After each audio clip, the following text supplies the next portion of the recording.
Mes chers amis, remarquons dans l'évangile de saint Matthieu les efforts de cette femme malade, affligée depuis 12 ans d'hémorragie chronique, pour approcher de notre Seigneur. Elle ne voit que notre Seigneur. Elle ne veut que notre Seigneur. Mes amis, est-ce que, comme cette femme malade, nous ne cherchons que Dieu seul? Est-ce que nous faisons comme cette femme malade tous nos efforts pour nous rapprocher le plus près possible du Seigneur Jésus?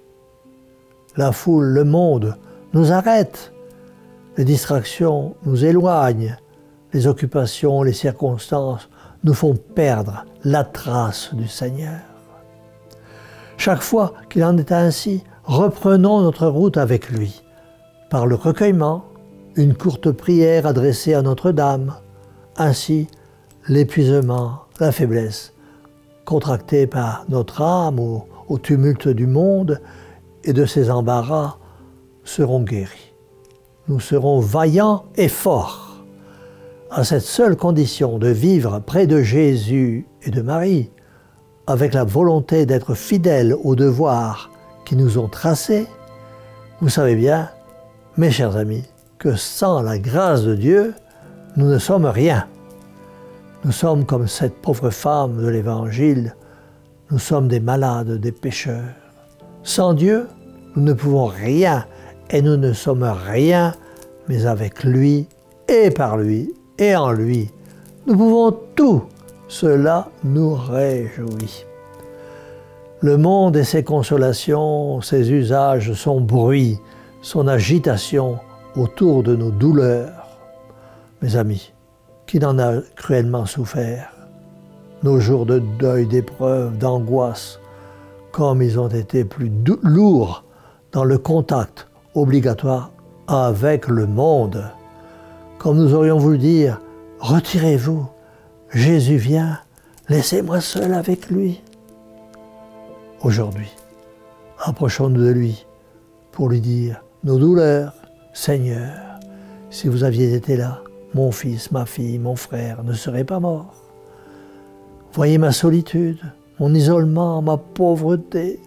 Venez imposer les mains sur mon cœur brisé. Venez me dire des paroles qui consolent et qui fortifient. La route est longue et douloureuse, mes chers amis. Mais qui peut s'en plaindre quand l'ami divin, notre Seigneur Jésus-Christ, nous attend au terme?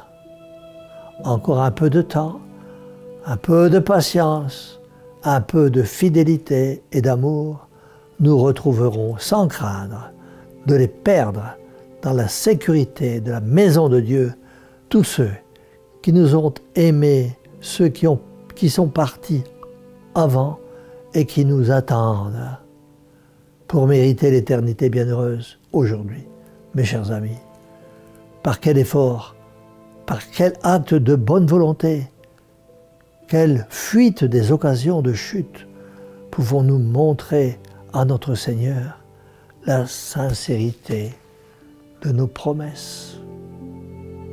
En quoi et en quelles circonstances pouvons-nous être plus humbles, plus vrais, plus charitables?